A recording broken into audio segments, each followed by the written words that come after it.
कल हमने गजेंद्र मोक्ष की जो पटकथा है, कहानी है, उसके बारे में हमने चर्चा की। ये श्रीमद् भागवतम में अष्टम स्कंद में आता है, जो 8th कैंटो है, 8वां जो स्कंद है श्रीमद् भागवतम का। अष्टम स्कंद में चैप्टर नंबर 2, 3 और 4, अध्याय 2, 3 और 4 ये गजेंद्र के बारे में ही कंप्लीटली लिखा हुआ है। और कार्तिक में गजेंद्र मोक्ष पढ़ने का, सुनने का और बोलने का बहुत महत्व है। श्रीमद् भागवतम में असंख्य भक्तों की और भगवान के असंख्य लीलाओं का वर्णन है। इसमें गजेंद्र मोक्ष जो है, कार्तिक मास में कहा जाता है गजेंद्र मोक्ष, भीष्म स्तुति आदि का स्पेशली कार्तिक मास में बहुत महत्व है। तो हम लोग गजेंद्र मोक्ष जो है आज फिनिश करेंगे और 2 दिन हम लोग गजेंद्र मोक्ष सुन के कल नया एक टॉपिक लेंगे। इस तरह भगवान के भक्तों और भगवान के बीच जब हम आपस में जो बात है, उनका जो रिलेशन है, उनके बीच में जो लविंग ट्रांजैक्शंस है, जब हम लोग सुनेंगे तो हमारी भगवान के प्रति श्रद्धा और हमारे भगवान के प्रति जो अनुरक्ति है वो और बढ़ेगी कि हाँ, भगवान अपने भक्तों की सुनते हैं, हाँ, भगवान अपने भक्तों से बात करते हैं। तो ये गजेंद्र मोक्ष जो आख्यान है श्रीमद् भागवतम का, इस आख्यान में कल हमने देखा कि जो गजेंद्र है वो एक बहुत बलशाली हाथी था और इतना बलशाली था कि जो जंगल का राजा शेर है वो भी उससे डरता था, वो भी साइड हट जाता। तो छोटे जीव जंतुओं के तो कहना ही क्या। और कैसे ये कहाँ स्थित था? क्षीर सागर में, जो क्षीर सागर के मध्य जो पर्वत था, त्रिकूट पर्वत, उस त्रिकूट पर्वत में ही एक बहुत सुंदर उद्यान था, जिसको आप बोल सकते हैं बगीचा या बाग था। और उसमें ऋतुमत नाम का जो बाग था उसमें था, और उसमें एक बहुत सुंदर सरोवर था, जहां पर कहा जाता है कि स्वर्ग से भी देवी देवता आते थे। और वहां की जो देवी है, स्वर्ग के जो देवियां हैं, जो जिसको हम लोग बोलते हैं देवी देवता, डेमी गॉड्स, वो भी आकर उस सरोवर में नहाकर अपनी थकान मिटाते थे। और बहुत सुंदर था उसका वातावरण आदि, बहुत सुंदर था। इस तरह से उस सरोवर में, वो सरोवर कोई आम सरोवर नहीं था, उस सरोवर में दिव्य लोकों से, दिव्य जो धामों से आते थे स्नान आदि करने में गंधर्व, देवी देवता आदि। और कहा जाता है कि ये जो सरोवर है और ये उद्यान है, ये स्वयं वरुण देव द्वारा बनाया गया है। बहुत स्पेशली इसका आर्किटेक्ट किया गया है, इंटीरियर इसका बहुत सुंदर है। और एक दिन अक्सर हाथी वगैरह जो है अपना जो गजराज, गजराज मीन्स, गज मतलब होता है हाथी और राज मतलब राजा। हाथियों में जो राजा था, लीडर था, वो एक दिन अपने बच्चों को और पत्नियों को बोला कि चलो आज सब इस उद्यान में आए। पहले भी कई बार आए थे, पर स्पेशली इस उद्यान में आए और नहाना धोना। उन्होंने सोचा कि बड़ा आनंद, बड़ा अच्छा माहौल है और इतना सुंदर लेक है, चलो हम लोग थोड़ा नहाना धोना कर, उनमें मौज मस्ती का माहौल हो गया। और कभी हाथी हाथनियों पे सूंड सूंड पे से पानी दे रहा है, कभी हाथनी उनको नहला रही, उनको काफी। तो उस सरोवर का जो राजा था, उन जीव जंतुओं का जो राजा था, वो एक घड़ियाल था। घड़ियाल मतलब होता है क्रोकोडाइल। वो क्रोकोडाइल, उसने देखा कि चलो कौन ऐसा कर रहा है, जाकर देखा जाए। तो देखा, अरे एक हाथी ने उत्पात मचा के रखा है, उपद्रव मचा के रखा है। तो उन्होंने उस हाथी के पैर को जकड़ लिया और हाथी को पनिशमेंट देने की ठानी। परंतु ये हाथी इतना अपने ऐश्वर्य में, अपना बल में, अपना शक्ति में, इसको इतना गुमान था कि ये सबमिसिव भाव नहीं रखकर ये उसके साथ फाइटिंग मूड में आ गया कि जैसे मैं बाकी जंगल के सारे जानवरों को डराता हूँ, छिटकाता हूँ, शेर भी मेरे से डरते हैं, तो ये घड़ियाल क्या चीज है, इसको तो मैं 2 मिनट में छिटका दूंगा। और इसने भाई, अच्छा गलती हो गई, सॉरी, हम लोगों को ध्यान रखना चाहिए था, इस तरह का कोई सबमिसिव, दया, क्षमाशीलता, वो सब चीजें उसके अंदर थी नहीं। और लगा वो उससे रिवेंज लेने के लिए कि कैसे इस घड़ियाल की हिम्मत हुई कि मेरे पांव को जकड़ ले। तो क्या हुआ, उस घड़ियाल को भी बहुत क्रोध आया और घड़ियाल ने भी ठान लिया कि इसके पाँव को तो मैं छोड़ूंगा नहीं। और काफी दोनों के बीच फाइटिंग हुई। कहा जाता है 1000 वर्षों तक फाइटिंग चली। और इस फाइटिंग में जो घड़ियाल था वो वाटर बॉडी था, वो जलचर था। और जलचर होने के कारण जल पीकर उसको काफी शक्ति मिल रही थी, जल से बाहर निकलने का उसको जरूरत नहीं पड़ा, काफी शक्तिशाली हो जा रहा था। इधर ये जो हाथी है ये थलचर है, ये जमीन पर चलने वाला जीव है, भूचर। तो ये जो है इसको प्रॉपर खाना नहीं मिल रहा है, हरा हरा घास पत्ते के मतलब बनाना आदि ये नहीं मिल रहा है। और ये तो बिल्कुल जल का जीव नहीं है, तो जल में थोड़ा कभी कभी आता था नहाने के लिए, मौज मस्ती करने के लिए।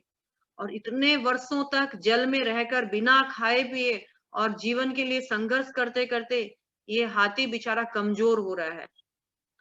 और मजे की ये बात ये है कि इसके जो परिवार वाले इसके साथ सुख में सुख अनुभव कर रहे थे, दुख में चाह कर भी इसके लिए कोई कुछ नहीं कर पाए। सब एक छोर होकर खड़े हैं किनार में, रो रहे हैं, बिलक रहे हैं, प्रार्थना कर रहे हैं, परंतु इसको बचाने में सब असमर्थ थे। कोशिश की उन लोगों ने, पर लास्ट में उनको समझ में आ गया कि ये हमारे बस की बात नहीं है। उन लोगों ने भी गिव अप कर दिया, हाथ उठाया और बस असहाय अवस्था में वो उनको और उसके परिवार वाले उसको देख रहे हैं। अब इस हाथी को समझ में आ गया कि भैया मैं धीरे धीरे जल के अंदर खींचा जा रहा हूं और मेरी जो शक्ति है वो छीन हो रही है, खत्म हो रही है। अगर मैं अब भी कुछ नहीं किया तो मेरी मृत्यु निश्चित है। पर मैं क्या कर सकता हूँ, जिन पर मुझे गुमान था वो लोग तो मुझे बचा नहीं पा रहे हैं। अब क्या करूं? काफी जगतोजहद दिमाग में काफी जोर डालने के बाद उसको देववश भगवान की कृपावश पिछले जन्म में जब वो था तो उसकी जो उसने भगवान की जो स्तुति की थी वो स्तुति स्मरण हो गई। स्तुति मतलब होता है प्रेयर, श्लोका। वो स्तुति स्मरण हो गई और उसको समझ में आ गया अब इस संकट की घड़ी में यदि कोई मेरा मदद कर सकता है तो वो है एकमात्र हरि, और कोई नहीं मदद कर सकता है। और उसने वो जो पूर्व जन्म की स्तुति है उसको दोहराया। कल हमने उस स्तुति को हिंदी में एक भजन के रूप में गाया जिसमें वो अपने भगवान को, नाथ को स्मरण कर रहा है। ये ठीक उसी तरह हुआ जैसे द्रौपदी ने सारा ट्रायल मार लिया, अब मैं अपनी रक्षा कर सकती हूँ, मैं नहीं तो मेरे पति मेरी रक्षा करेंगे, मेरे पति नहीं तो ये ससुराल वाले रक्षा करेंगे, ये जो राजा है, ये भीष्म पितामह है, ये प्रजा है, सबसे गुहार कर चुकी थी। जब उसको समझ में आ गया कि भैया कोई मेरे काम नहीं आने वाला है, भज गोविंदा भज गोविंदा भज गोविंदा मूढ़ मते, अंत में वो गोविंद को भजी। और जो गोविंद को भजी तो तुरंत गोविंद उनके सामने उस स्थिति के रिक्वायरमेंट के हिसाब से उनका वस्त्र बनकर आ गए, और वस्त्र बनकर आए और उनकी रक्षा की। ठीक इसी तरह इनको भी स्मरण हुआ, अरे मेरी रक्षा कोई नहीं कर सकता है और अब भी समय है, भगवान का भजन कर लूं तो शायद मैं बच जाऊं, भगवान मुझे कृपा कर देंगे। शायद नहीं, उसको श्योर था वो, भगवान का भजन करूंगा तो ही मैं बचूंगा। तो भगवान का उसने बहुत सुंदर स्तुति किया। और ये जो स्तुति है भगवान की, कहा जाता है हम हमारे हृदय में परमात्मा है, ये परमात्मा आवाज सुनते हैं, हमारे हृदय की आवाज सुनते हैं। तुरंत इन परमात्मा ने भगवान को फोन लगा दिया, अरे जल्दी अर्जेंट। और भगवान ने तुरंत उस फोन को रिसीव करके तुरंत उस पर वर्कआउट किया। और भगवान ने क्या किया, तुरंत गरुड़ को एकदम हड़बड़ा दिए, चलो जैसी भी है गाड़ी, जैसी भी है, मेंटेनेंस की दरकार नहीं है, चलो पहुंचो। गरुड़ बहुत स्पीड से आ रहा है लेकिन भगवान को हलचल मच गई, अरे इतना धीरे चल रहा है, अरे थोड़ा स्पीड करो। तो स्पीड करते करते फिर भी गरुड़ भगवान की इच्छा के अनुसार स्पीड नहीं भाग पा रहा है, भगवान को और जल्दी पहुंचना था। तो क्या हुआ, अभी गरुड़ से भगवान आ रहे हैं और यहाँ पर इन्होंने देख लिया, गजराज ने देख लिया कि भगवान आ रहे हैं, चक्र शंख चक्र पद्म गदा लेकर के, भगवान गरुड़ पर सिधारे हुए हैं और आ रहे हैं। इस हाथी को संतुष्टि आ गई, अरे अब मेरे प्राणों की रक्षा करने वाला आ गए, अब मेरे नाथ आ रहे हैं। और यहाँ तो ये संतुष्ट हो रहा है, वहां भगवान एकदम आतुर हो रहा है, कैसे इसको, उसका जो वेदना है, उसका जो कष्ट है, भगवान से देखा नहीं जा रहा है, कैसे और जल्दी मैं इसके संकट को दूर करूं। तो भगवान क्या किए, तुरंत गरुड़ से नीचे झुक गए, ऐसे कि मेरा हाथ तो बढ़ाऊं, गरुड़ जितना देर तक पहुंचेगा मैं हाथ को बढ़ा करके मेरा हाथ से इसको बचा लूं। और भगवान तुरंत ऐसे गरुड़ से झुके, मानो जैसे भगवान पूरा प्रयास कर रहे हैं कि पकड़ लो मेरा हाथ। और भगवान ऐसे गरुड़ की पीठ पर एक हाथ और अपना हाथ नीचे सपोर्ट कर रहे हैं। और गजराज देख रहे हैं कि भगवान आए हैं, मेरे नाथ आए हैं, कैसे भगवान को क्या दूं मैं। वो पागल सा हो गया, अपना वेदना भूल गया, पागल सा हो गया, क्या दे सकता था वो। तो सरोवर में बहुत सुंदर सुंदर, क्योंकि वो तो दिव्य सरोवर था, बहुत सुंदर कमल के फूल वहां पर खिले हुए थे। सूंड से घुमाया सूंड को और एक कमल का फूल तोड़ा और भगवान को अर्पण किया। और भगवान गदगद हो गए, इतने संकट की स्थिति में भी ये मुझे कुछ अर्पण करना चाह रहा है, ये मुझे क्या दूं ये सोच रहा है। अब भगवान से रहा नहीं गया, भगवान और झुके, तुरंत सूंड पकड़े गजराज का और तुरंत सूंड समेत गजराज को उठा लिया, मतलब उस सरोवर से बाहर निकाला। सरोवर से बाहर जब गजराज को फोर्सफुली निकाला, तो गजराज का पांव जो है, वो जो मगरमच्छ है घड़ियाल, वो पकड़ के रखा था ना, दांत से जकड़ के रखा था, तो वो भी तुरंत बाहर निकल गया। उस गजराज के साथ साथ वो भी इस पानी से बाहर निकल गया।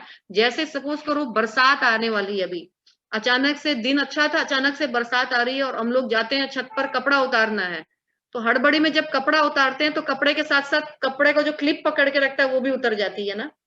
तो वैसे ही तुरंत भगवान जैसे ही गजराज को टाने, तो वो जो घड़ियाल है वो भी उस क्लिप के जैसे बाहर निकल के आ गया। इससे एक और लेसन मिलता है कि अगर हम भक्त के साथ एसोसिएट है, जस्ट सिर्फ संगत में ही है, उसका तो उद्धार निश्चित है, उसके साथ साथ मेरा भी उद्धार निश्चित है।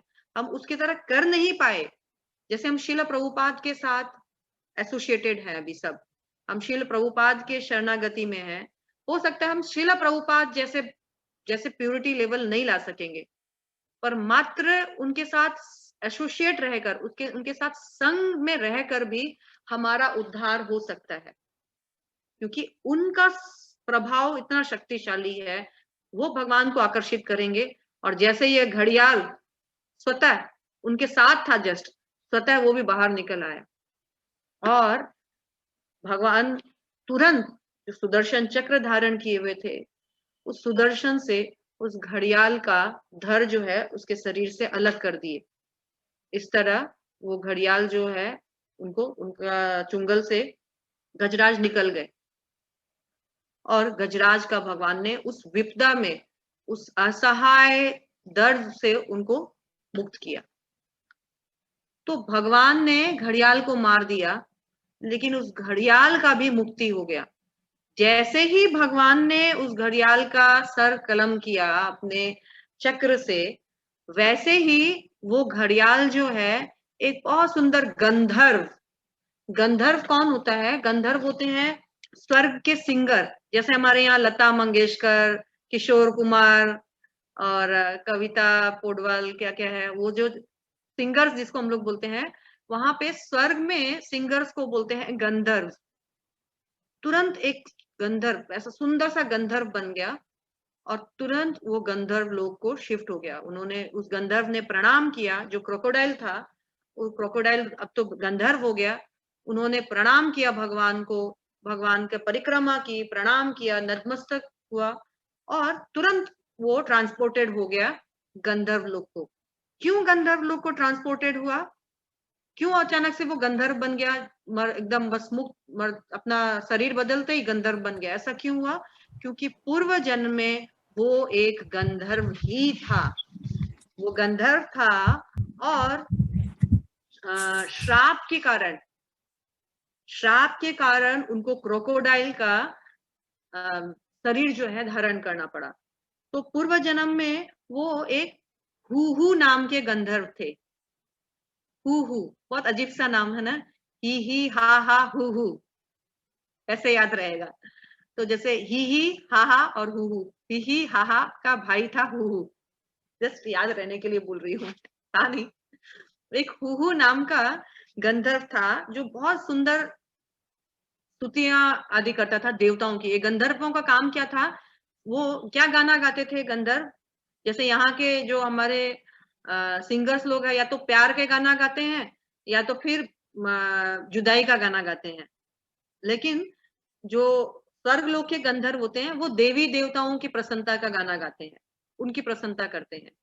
तो समझ लीजिए वो अभी आज उनके सभा में इंद्र बैठे हैं तो इंद्र की प्रशंसा करेंगे, कल कोई और बैठेगा उसकी प्रशंसा, जो जैसा बैठा वैसे वैसे उनकी प्रशंसा करते थे। तो ये जो हुहू नाम का जो राजा था, इन्होंने देवल ऋषि के साथ थोड़ा सा दुर्व्यवहार किया था। ये तो क्योंकि गंधर्व था ना, तो इनको अप्सराओं के साथ रहने का मौका मिलता था। तो एक दिन ये स्वर्ग में ही या गंधर्व लोक में ही अप्सराओं के साथ पानी में रोमांस कर रहे थे। तो जब रोमांस कर रहे थे तो देव ऋषि जो नारद है वो तो घूमते रहते हैं, फिरते रहते हैं। देव ऋषि नारद जब अपना प्रचार के लिए इधर उधर घूम रहे थे तो देव ऋषि नारद को जबरदस्ती इस हुहू नाम के गंधर्व ने पकड़ लिया। और पकड़ने के बाद क्या हुआ, उनको बोल रहा आइए ना प्लीज एंजॉय कीजिए, आइए प्लीज एंजॉय करते हैं। नहीं नहीं नहीं नहीं नहीं करना है। तो इन्होंने क्या किया, ये पानी के नीचे चले गए। ये हुहू नाम के जो गंधर्व है ये पानी के नीचे चले गए इस सरोवर में। और नीचे जाकर नीचे से उन्होंने देव ऋषि का जो पांव है, जो जो देवल ऋषि है उनके पांव को खींचा और खींच करके उनको नीचे पांव सरोवर में घसीट लिया, जैसे कि कोई क्रोकोडाइल करता है। मगरमच्छ क्या करता है, पानी के नीचे से किसी का पकड़ करके खींचता है ना। तो वैसे देव ऋषि आ नहीं रहे थे तो इन्होंने क्या किया, उनका पांव खींच लिया, पानी के नीचे से चुपचाप चुपचाप आए और पांव खींच के पानी के अंदर उनको ढाल दिया। अब देवल ऋषि को बहुत क्रोध आया। इन्होंने कहा कि तुम एक घड़ियाल के भांति क्रिया करते हो, मैं तुमको श्राप देता हूं कि तुम तुरंत घड़ियाल के शरीर में तुम कन्वर्ट हो जाओ। क्योंकि तुमको घड़ियाल जैसा जीने का मन करता है ना, छुप कर पानी में लोगों को खींचना टानना है, तुमको ये सब मन करता है। मैं तुमको श्राप देता हूं कि तुम घड़ियाल ही बन जाओ और तुम भरपूर ये अपना इच्छा पूरा करते रहो, पानी में ही रहो और खींचाटानी करते रहो अपने शिकार को, जिसको चाहो उसको तुम खींचाटानी करो। इनको गंधर्व को बहुत दुख हुआ कि अरे देवल ऋषि, मुझे बहुत मैं अज्ञानता का कारण मैंने बहुत बड़ा अपराध किया, कृपया मुझे क्षमा कर दीजिए।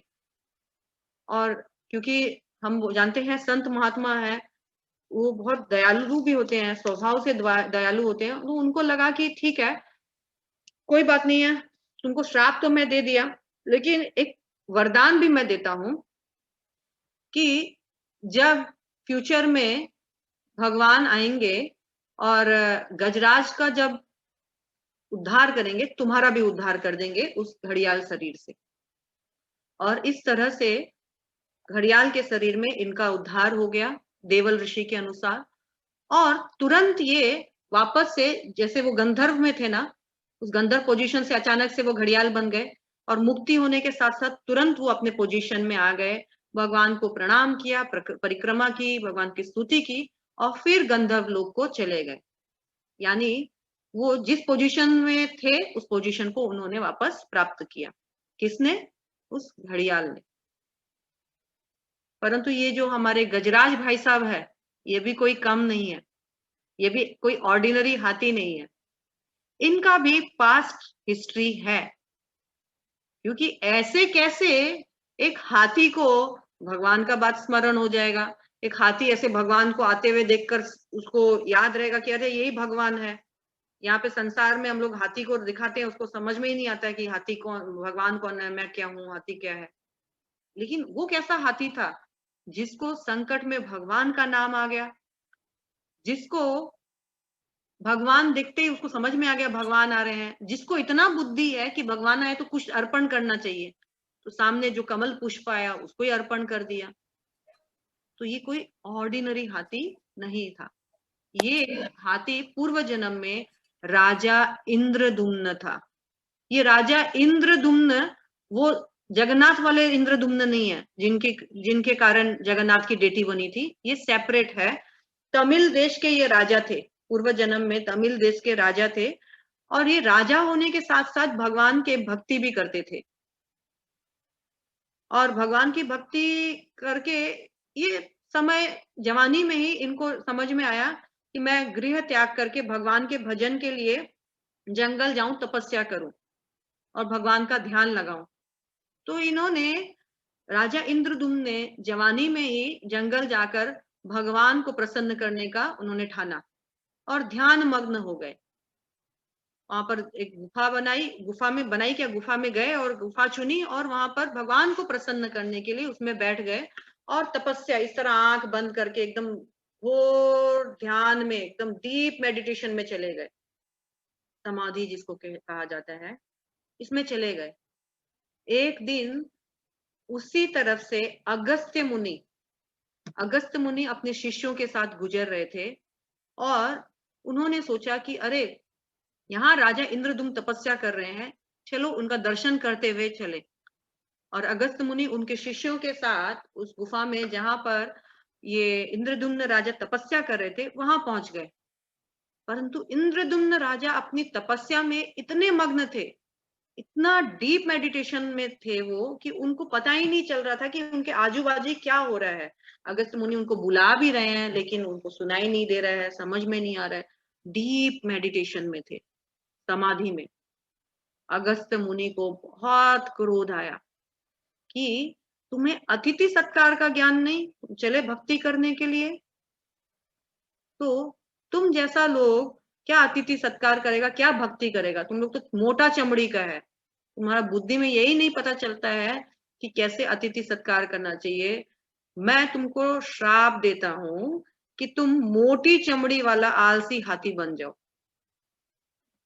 और तुम इसी तरह बस बैठे रहना, तुमको कुछ किसी चीज का होश नहीं रहेगा, इसी तरह बैठे रहना, खाते रहना, चरते रहना। इसके कारण वो जो है उनको हाथी की योनि में आना पड़ा। हाथी की योनि में आना पड़ा, हाथी की योनि में आए। परंतु कल हमने एक भगवत गीता की श्लोक से अपना क्लास स्टार्ट किया था। भगवत गीता की क्लास, एक सेकेंड, हरे कृष्णा, हरे कृष्णा, हरे कृष्णा। तो कल हमने देखा कि हमने भगवत गीता के एक श्लोका से क्लास स्टार्ट की थी। किसी को स्मरण है वो श्लोका? न विक्रमनासो अस्ति प्रत्यवाय न विद्यते। कौन सा है ये श्लोका, कहाँ पे है? 2.40 अध्याय 2 का अध्याय 2 का श्लोका नंबर 40 में भगवान ने कहा, अर्जुन को कमिटमेंट की कि देखो अर्जुन, भक्ति के पथ पे जो चलता है इसमें कभी किसी को कोई नुकसान नहीं है अगर वो पूरा भी नहीं कर पाया, और उसमें कभी उसका कुछ घटता भी नहीं है अगर उसने बीच में ही छोड़ दिया। तो ये भगवान ने फिर उसमें कहा, न इह विक्रम नासो अस्ति प्रत्यवायो न विद्यते स्वाल्पम, मतलब बहुत थोड़ा सा, स्वाल्पम अपि धर्मस्य।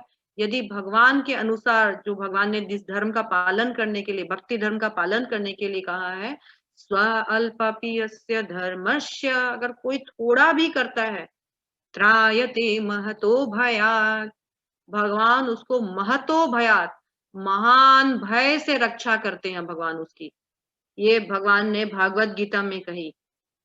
इसको प्रूफ करने के लिए एक लीला हुई, जो गजेंद्र लीला हुई। भगवान उसने पिछले जन्म में थोड़ा सा ही किया, ज्यादा कर नहीं पाया ना, बीच में अगस्त मुनि वाला चक्कर हो गया, लेकिन उसमें उसका कुछ नुकसान भी नहीं हुआ, ना कुछ उसमें घटा, बल्कि भगवान जब महान संकट, स्वल्पमप्यस्य धर्मस्य त्रायते, त्रायते मतलब बचाते हैं, महतो भयात, महान भय से भगवान रक्षा करते हैं। इस वक्त गजेंद्र को महान संकट था और भगवान ने उनकी रक्षा की, उस संकट से उनकी रक्षा की और उनको उभारने के लिए भगवान स्वयं आ गए। सिर्फ यही नहीं, देखिए भगवान तो आए, उस हाथी के शरीर में उनको याद रहा कि भगवान की कृपा से याद आ गया कि मैं पिछले जन्म में कोई एक मंत्र जाप करता था और उसी मंत्र जाप का स्मरण हुआ और वो मंत्र जाप फिर से करने लग गए।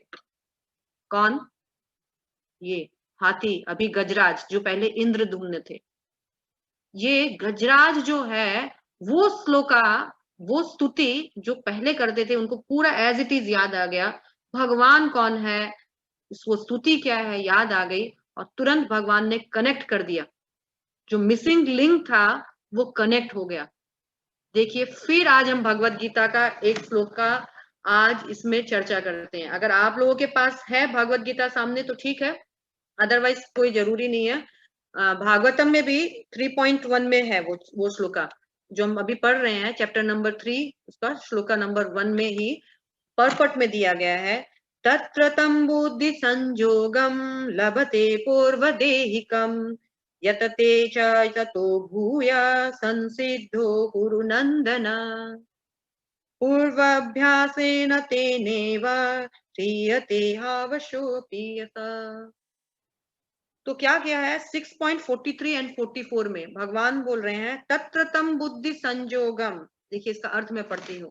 इस श्लोक में यह विश्वास दिलाया गया है कि यदि भक्ति में लगा हुआ व्यक्ति किसी कारण नीचे भी गिर जाता है तो वो उसका पतित नहीं होता है, यानी उसका पतन नहीं होता है।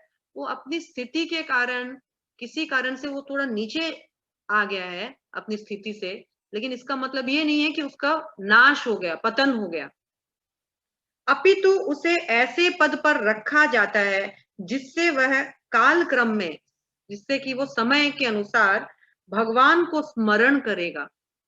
उसको ऐसा भगवान पोजीशन में रखते हैं कि वो आज नहीं तो कल वापस भगवान को स्मरण कर पाएगा। जैसा कि बाद में बताया जाएगा, गजेंद्र पहले इंद्रदुम्न राजा था, किंतु किन्हीं कारणों से वह अगले जन्म में गजेंद्र बना। अब गजेंद्र संकट में था और यद्यपि उनका शरीर मनुष्य से अलग था, किंतु उन्हें वह स्त्रोत स्मरण था भगवान ने, क्योंकि भगवत गीता में कहा गया है तत्र तं बुद्धि संजोगम।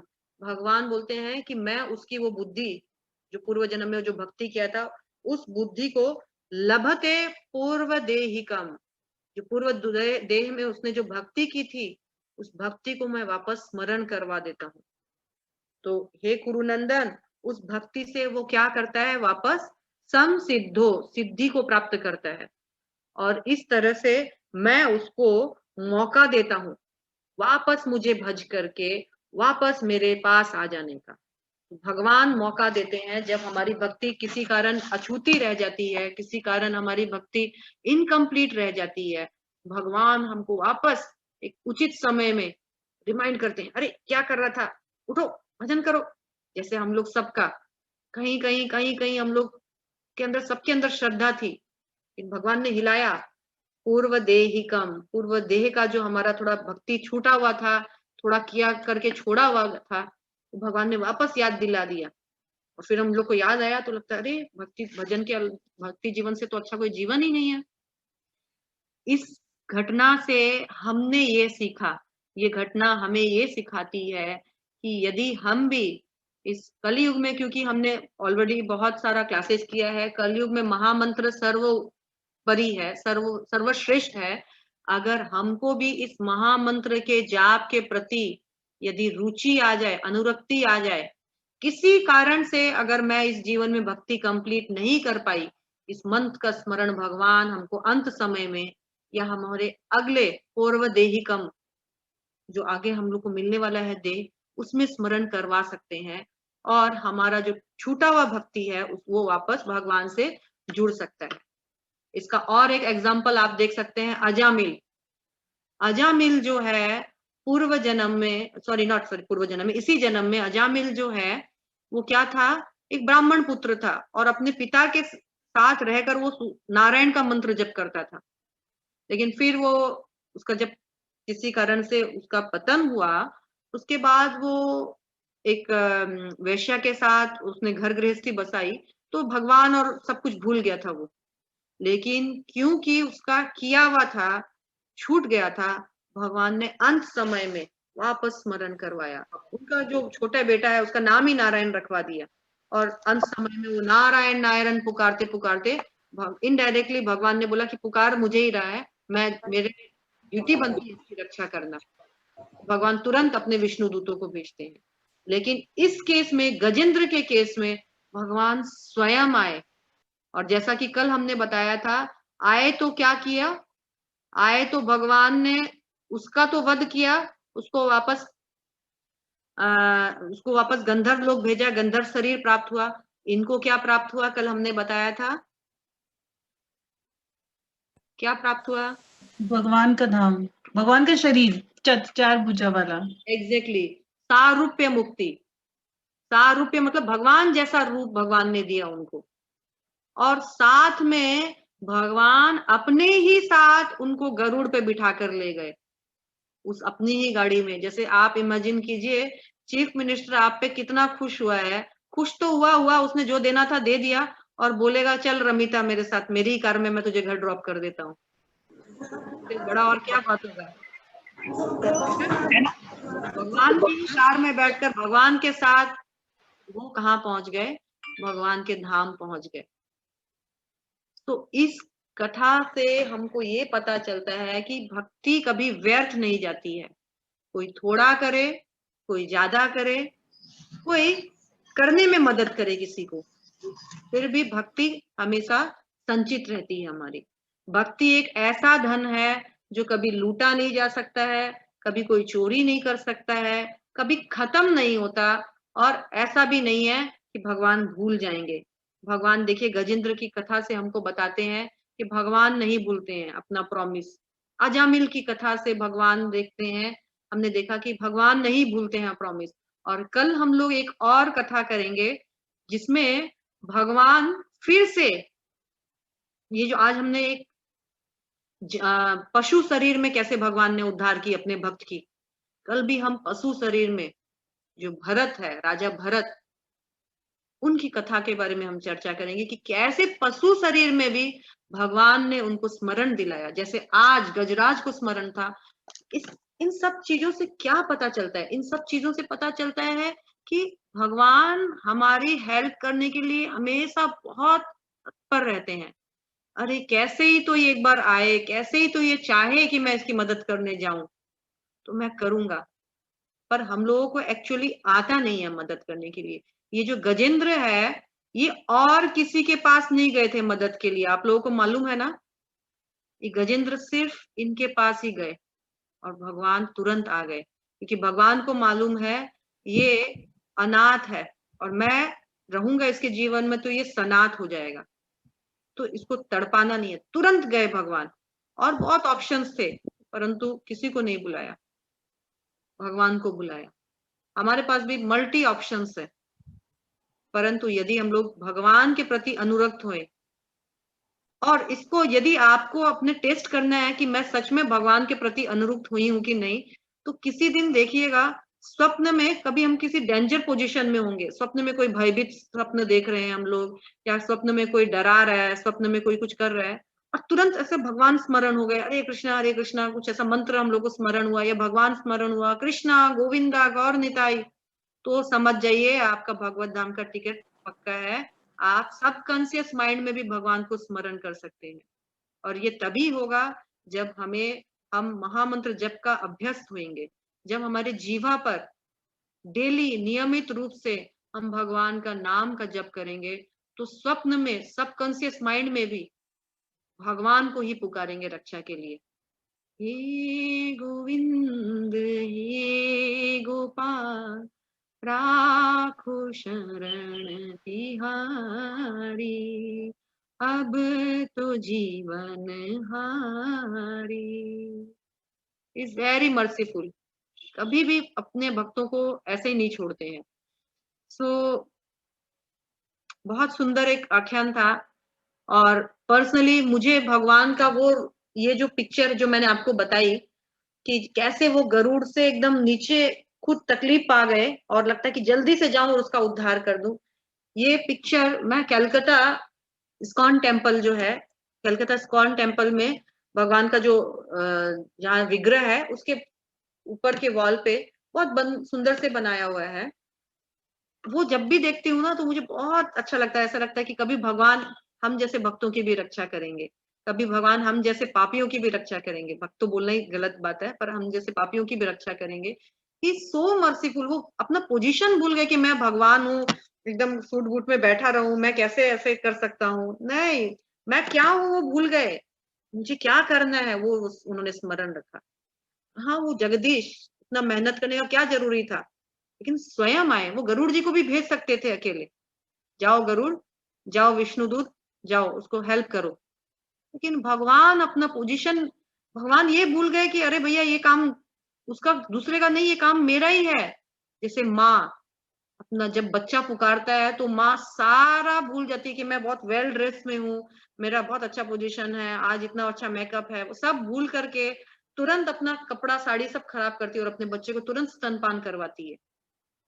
वैसे भगवान पर्सनली अपने बच्चों को, पर्सनली भक्तों को टेक केयर करते हैं। सो अब हमारी बारी है कि कुछ ऐसा करें कि भगवान पर्सनली हमारा टेक केयर करें।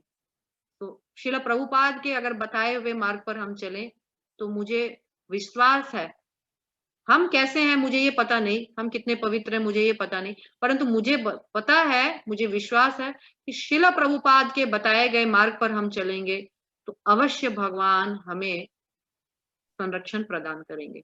आप सबसे अनुरोध है कि भगवान का भजन करें। समय का जो बंदिश है वो हो गया है, तो हम लोग सब दीपदान आज अपने अपने घर पे ही करेंगे और फिर एक दिन हम लोग मेगा दीपदान करेंगे यहाँ पर। अभी अच्छे से अपने घर पे दीपदान करते हैं और आप सबका बहुत बहुत धन्यवाद है। कल हम सब जो जड़ भरत है उनके बारे में हम लोग चर्चा करेंगे कि कैसे हमारा जो भक्ति है वो जन्म जन्म तक जमा रहता है।